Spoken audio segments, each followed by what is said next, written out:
Evo, samo malo.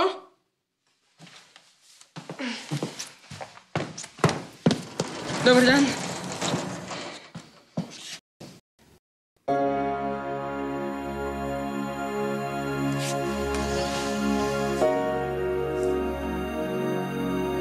O Bože. Ja sam Stjepan Kos. Je li mama kod kuće?